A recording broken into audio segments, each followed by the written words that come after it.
আশুকরণীয়, এই যে যারা গুমের শিকার হলেন তাদেরকে তাদের সংক্রান্ত বিষয় বা এই গুম সংক্রান্ত বিষয়ে আশুকরণীয় কি কি সেটা তাদের কাছ থেকে জানতে চেয়েছেন, যে এটা যেন খুব দ্রুত দেওয়া হয় এবং সেই অনুযায়ী বাংলাদেশের লিগাল মানে ল অ্যান্ড জাস্টিস মিনিস্ট্রি এবং অন্যান্য মিনিস্ট্রিগুলো সেই অনুযায়ী হোম মিনিস্ট্রি এই সংক্রান্ত বিষয়ে তারা পদক্ষেপ নেবেন। তো আজকে মিটিংয়ে বলা হয় যে এর আগে আপনারা জানতেন যে 1770টার মতো কমপ্লেন ছিল, আজকের মিটিংয়ে বলা হয় যে এটা 1837টা বা 50-এর মতো হবে এবং গতকাল পর্যন্ত তারা প্রায় নতুন কেস পাচ্ছেন, এটা নতুন কেস আসছে, এটা এমন না যে বন্ধ হয়ে গেছে। তার মধ্যে 1350টি কেস স্ক্রুটিনাইজ করা হয়েছে। স্ক্রুটিনাইজ মানে হচ্ছে যারা এই কমপ্লেনগুলো করেছেন তারা এসে কমিশনের কাছে তাদের পুরো ইন্টারভিউ দিয়েছেন এবং ইন্টারভিউগুলো মূলত 2 থেকে 3 ঘন্টা, কোনো দিন মাল্টিপল ডে, 1 দিন 2 দিন 3 দিন তাদের কথা শোনা হচ্ছে। এবং গুম সংক্রান্ত কমিশন কি কোনো সময় দেখা যাচ্ছে তারা সপ্তাহে 7 দিনই কাজ করছেন, স্পট ভিজিটও তাদের করতে হচ্ছে। এই ঈদে জামা জুতো অ্যাকসেসরিজের ডিসকাউন্ট তাদের আজকের আমরা অনেকগুলো চ্যাপ্টারের মধ্যে কিছু কিছু আছে লিগাল কিছু ইস্যুর কারণে আমরা প্রত্যেকটা এবং ভিকটিমের সিকিউরিটির কারণে এবং লিগাল রিজনে আমরা অনেকগুলো চ্যাপ্টার রিলিজ করতে পারবো না, বাট আমরা 7টা চ্যাপ্টার আপনাদের কাছে আমরা কালকের থেকে রিলিজ করব। প্রতিদিন 2টো করে রিলিজ হবে, আপনারা সকালবেলায় 2টো করে চ্যাপ্টার আমরা আমাদের সিএ প্রেস উইংয়ের হোয়াটসঅ্যাপ পেজের মাধ্যমে আমরা দিব, আপনাদের মতো করে রিপোর্ট করতে পারবেন। মূলত ছিল হলো টর্চার কিভাবে হয় এই ইন্টারিম রিপোর্টে এবং কারা কারা পারপিট্রেটর ছিল। তো সিঙ্গেল বিগেস্ট যেটা ফাইন্ডিং ছিল যে র্যাবের যে ইন্টেলিজেন্স উইং এটা ছিল মেন মানে যে এই যে গুম হয়েছে যারা তার মেন কালপ্রিট বা দ্য কিলার ফোর্স ওনারা বলছেন এটা হচ্ছে র্যাবের ইন্টেলিজেন্স উইং। তারা এই কাজটা সবচেয়ে বেশি ইনভলভ ছিল এই পুরো যে গুম সংক্রান্ত কমিশন যেটা তাদের ফাইন্ডিংসে বলেছে। তারা অনেকগুলো বলেছে যে কিভাবে যারা ভিকটিমদেরকে নেওয়া হতো তাদেরকে কিভাবে মারা হতো, অনেকগুলো 4-5টা কথা বলেছেন। যে নৌকায় নিয়ে যাওয়া হচ্ছে, নৌকায় নিয়ে যেয়ে তাকে মেরে তার আবার পেট কেটে সেখানে সিমেন্ট ভরে তাকে ফেলে দেওয়া হচ্ছে, কাউকে নদীতে ফেলে দেওয়া হচ্ছে, গুলি করে মারা হচ্ছে, ইনজেকশন দিয়ে মারা হচ্ছে, ট্রেনে বস্তার মধ্যে ভরে ট্রেন লাইনে ফেলে দেওয়া হচ্ছে, ট্রেন লাইন কেটে ট্রেন চলে যাওয়ার সময় তার পুরো লাশটা ছিন্ন বিচ্ছিন্ন হয়ে যাচ্ছে, অনেক সময় গাড়ির সামনে চলন্ত গাড়ির সামনে ফেলে দেওয়া হচ্ছে। অনেকগুলো এটা হচ্ছে ভিকটিমদের এবং যারা পারপিট্রেটর 2-1 তাদের টেস্টিমনির যেটা পেয়েছেন গুম সংক্রান্ত কমিশন তার আলোকে এই রিপোর্টগুলো করা হয়েছে। আর এই যে টর্চার কিভাবে করা হতো সেগুলো আপনারা এই চ্যাপ্টারগুলো আপনারা দেখবেন, আমরা আপনাদের সাথে শেয়ার করব। প্রফেসর ইউনূস এগুলো শুনে বলেছেন যে মানে এদের এই বিষয়ে একটা আসলে হরর মিউজিয়াম হওয়া উচিত। বাংলাদেশে যে এটা ভয়াবহ যেই এনফোর্স ডিসঅ্যাপিয়ারেন্সের যে ঘটনাগুলো হয়েছে সেটা সবার জন্য মানে এটা একটা ভয়াবহ বিষয়। তো আপনারা জানেন যে গণভবনে একটা মিউজিয়াম করা হচ্ছে, সেখানে এই বিষয়গুলো থাকবে, একটা হরর মিউজিয়াম থাকবে। এই গণভবনে যে জুলাই গণঅভ্যুত্থানের যে মিউজিয়াম করা হচ্ছে সেখানে একটা অংশ থাকবে এই হরর কিভাবে এই যে ভিকটিমদের উপর কিভাবে অত্যাচার হতো। আর একটা বড় ফাইন্ডিংস হচ্ছে কেন যারা করছেন কেন তারা এই এনফোর্স ডিসঅ্যাপিয়ারেন্সে যুক্ত হলেন। দেখা যাচ্ছে যে যারা পুলিশের মধ্যে অনেকে পিপিএম বিপিএম ভালো পোস্টিং ভালো পজিশন, পিপিএম আপনি জানেন যে এটা একটা অ্যাওয়ার্ড, পুলিশের অ্যাওয়ার্ড অ্যানুয়ালি দেওয়া হয়, সেটা পাওয়ার জন্য এই কাজগুলো অনেকে করেছেন। আপনি যতগুলো করবেন আপনার তত সুনাম বাড়বে উইদিন দা আপনার সিকিউরিটি ফোর্সের মধ্যে। ঠিক তেমনি অনেকের ক্ষেত্রে এই বিষয়ে আরও মানে অন্য কোনোভাবে সে যে ঢাকায় পোস্টিং পাবে কি না এটা একটা বড় ইস্যু। তো ওনারা এই কারণে প্রলুব্ধ হয়েছেন এই কাজগুলো করতে এবং অনেকে করতেও চাননি, কেউ সরাসরি জানিয়েছেন। তার মধ্যে এরকম একটা লেটার আবিষ্কার করা হয়েছে গণভবনে, হয়তোবা গণভবনে চিঠি দিয়েছিলেন যে না আমরা এই কাজটা করতে চাচ্ছি না। হ্যাঁ, 2টা চিঠি পাওয়া গেছে। তো এই বিষয়গুলো মানে এটা এতটা বিস্তৃত ছিল কল্পনাতীত।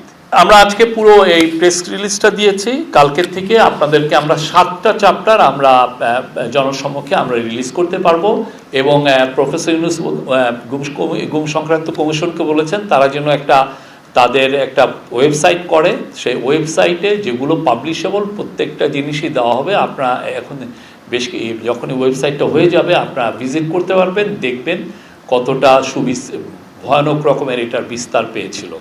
আরেকটা স্যাড বিষয় হচ্ছে যে লোকগুলো করছে আমার আশেপাশেরই লোক, আমাদের আশেপাশে, হয়তোবা আপনি আমাদের মধ্যে হয়তোবা কেউ ওনাদেরকে আবার আমরা হ্যাপি বার্থডেও জানাচ্ছি, এমন সব লোক এই কাজগুলো করেছে। এই কাজগুলো অব্যাহত থাকবে। এই ট্রুথ প্রফেসর ইউনূস বলেছেন, সবাইকে বলেছেন যে এই ট্রুথটা সবাইকে জানাতে, কি ঘটনাগুলো ঘটেছে এটা বাংলাদেশের সবার জন্য জানা উচিত। এবং গুম সংক্রান্ত কমিশন এই বিষয়ে আরও সবার এই যতগুলো রিপোর্ট আছে সেগুলো দিবেন, সামনে ওরা আরও একটা ফাইনাল রিপোর্ট হবে সেটা দিবেন, সেটা টাইমটা পরে জানানো হবে। আর স্যার বলেছেন এটা বাংলাদেশের বিষয় না, এটা গ্লোবাল ইস্যু, বিকজ গ্লোবাল অনেকেই এটা হিউম্যান রাইটস গ্রুপগুলো জানতে চায়, পৃথিবীর মানুষ জানতে চায় যে শেখ হাসিনার আমলে আসলে কি হয়েছিল, এটা তো সবাই জানতে চায়। অনেকে তো এই গল্পগুলো অনেকটাই জানেন, কিন্তু আরও বিস্তৃতভাবে জানার জন্য এটা একটা পৃথিবীর সবাইকে জানানো উচিত। আজকে British high commissioner Sarah Cook এসেছিলেন প্রফেসর ইউনূসের সাথে দেখা করতে, আর পুরো তাদের সাথে মিটিংটা ছিল হলো প্রফেসর ইউনূস আপনি জানেন 9 থেকে 13 তারিখ ইউকে ভিজিটে যাচ্ছেন, সেখানে the king Charles the third harmony award উনি পাবেন, এটা খুবই প্রেস্টিজিয়াস একটা অ্যাওয়ার্ড, সেখানে উনি পাবেন। এবং আজকে মিটিংয়ে জানানো হয় যে ওই এই অ্যাওয়ার্ডের সময় অ্যাওয়ার্ড সেরিমনির আগেই প্রাইভেট অডিয়েন্স মানে কিংস চার্লসের সাথে আমাদের চিফ অ্যাডভাইজার একটা মিটিং হবে। আর এছাড়া অন্যান্য যেগুলো সরকারি যেগুলো মিটিং, যেগুলো ইম্পর্টেন্ট সিনিয়র অফিসিয়ালদের সাথে সেই মিটিংগুলো হবে। এটা আমরা বিস্তৃত আরও সামনে এই বিষয়গুলো জানাতে পারবো। সেই বিষয়ে অনেকগুলো বিষয়ই থাকবে, বাংলাদেশের থেকে আমরা যেগুলো ইম্পর্টেন্ট ইস্যু সবগুলোই তোলা হবে এই মিটিংগুলোতে। প্রফেসর ইউনূসের সাথে এখানে দুইজন ইম্পর্টেন্ট মেম্বার এই ট্যুরে থাকবেন হচ্ছে সেন্ট্রাল ব্যাংকের গভর্নর আহসান মনসুর এবং অ্যান্টি করাপশন কমিশনের চেয়ারম্যান আব্দুল মোমেন। গুম সংক্রান্ত কমিশনের একটা বড় একটা দায়িত্ব, ওনারা কিন্তু এটা সুচারুভাবে সম্পূর্ণ করছেন। তারা যেটা করছেন যে যারা ভিকটিম হয়েছেন তাদের কাছ থেকে জানছেন যে কিভাবে তাদেরকে গুম করা হয়েছে, কোথায় রাখা হয়েছে, কিভাবে তাদেরকে টর্চার করা হয়েছে, কারা এই টর্চারে ইনভলভ। তো সেই সূত্র ধরে যারা টর্চারে ইনভলভ ছিল তাদের অনেক, যারা পারপিটেটর ছিল তাদেরকেও অনেককে সামন করে তাদেরকে ইন্টারভিউ নেওয়া হচ্ছে, যাদেরকে বা এই পুরো ফোর্সগুলোর সাথে কথা বলে ইন্টারভিউ নেওয়া হচ্ছে। মূল উদ্দেশ্য হলো কি, যেই মিসিং হন না কেন কোথায় রাখা হয়েছে। অলরেডি দেখেছেন যে আয়না ঘরগুলো বের হয়ে আসছে, কিন্তু কথা হচ্ছে যে যারা মিসিং হয়েছেন 300 জন, তারা কোথায় আছেন, তারা কি জীবিত আছেন না মৃত হয়েছেন। তো এই বিষয়টা আমরা জানার চেষ্টা, এটা তাদের আপ্রাণ চেষ্টা। আজকে চিফ অ্যাডভাইজার আবারও বলেছেন যে এটা আমাদেরকে জানতে হবে, এরা আমাদের ভাই, আমাদের বোন, এরা কোথায় গেল, এই জিনিসটা এদের যে করে হোক এটা আমাদেরকে সন্ধান করতে হবে। এবং এটা একদিনের স্ট্রাগল না, যতদিন না লাস্ট যে লোকটা পর্যন্ত, মানে লাস্ট ম্যান যিনি হারিয়ে গেছেন, মানে 300 জনের মধ্যে লাস্ট যে লোকটা, প্রত্যেকটা লোককে যতক্ষণ না খুঁজে বের করা হচ্ছে কোথায় তাকে কি মেরে ফেলা হয়েছে নাকি, বা তার মেরে ফেলা হলে তার কবরটা কোথায়, যতদিন না আমরা জানছি, আমরা গুম কমিশন সেই বিষয়ে কাজ করছে, এটা নিয়ে তাদের পুরো কনসেন্ট্রেশন সেই জায়গাটায় আছে। এগুলো তদন্ত হচ্ছে, তদন্তগুলো হোক। এবং আমি বলি সবাইকে, আপনি একটু ধৈর্য ধরেন, তদন্তগুলো যারা করছেন খুবই সিরিয়াসলি তদন্ত হচ্ছে এবং সেটা ওনারা একটা যখন ফাইনাল রিপোর্টে অনেক কিছুই উঠে আসবে, এটার উপরে ধরেন অনেক লিগ্যাল প্রসিডিংস হবে, চার্জেস গঠন হবে। তো এই বিষয়গুলো আমি প্রেস কনফারেন্সে বলার বিষয় না। ওভারঅল যেগুলো ফাইন্ডিংস আসছে, কিভাবে টর্চার হতো, কিভাবে গুমগুলো হতো সেগুলো, কিন্তু ইন্ডিভিজুয়াল কেস কার বিরুদ্ধে সেগুলো তো পরবর্তীতে তো কেস হবে, সেই জন্য আইসিটিতে যাবে, আইসিটি এগুলো কেসগুলো অনেক কিছুই দেখবেন। তো সেই জন্য এখন এগুলো সত্যিকার অর্থে আমরা রিভিল করতে পারছি না। এটা আমাদের কাউন্সিল অফ অ্যাডভাইজার সেই বিষয়ে তারা যথাসময়ে এই বিষয়ে জানাবেন। অবশ্যই যারা যারা এই গুমের সাথে জড়িত তাদের বিচার বাংলাদেশের মাটিতে হবে। তো সেই এই পুরো এখনো তো আমাদের কাজগুলো হচ্ছে, আপনারা দেখেছেন যে 1850টা কেসের মধ্যে 1350টা স্ক্রুটিনাইজ হয়েছে। আরো আমরা যেটা এখন পর্যন্ত আমরা জানি যে সাসপেক্ট করা হচ্ছে যে 3500-এর মতো গুম হয়েছে।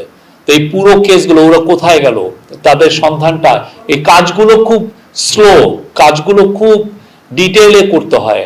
এই পুরো কাজগুলো হোক, যারা যারা জড়িত তাদের সবাইকে বিচারের সম্মুখীন হতে হবে। প্রধান উপদেষ্টা গুম কমিশনের কাছে, গুম সংক্রান্ত কমিশনের কাছে আশু করণীয় কি সেটা জানতে চেয়েছেন। এই আশু করণীয় মধ্যে এই দুটা তারা লকে অ্যামেন্ড করতে বলেছেন, তার মধ্যে এটা একটা ল।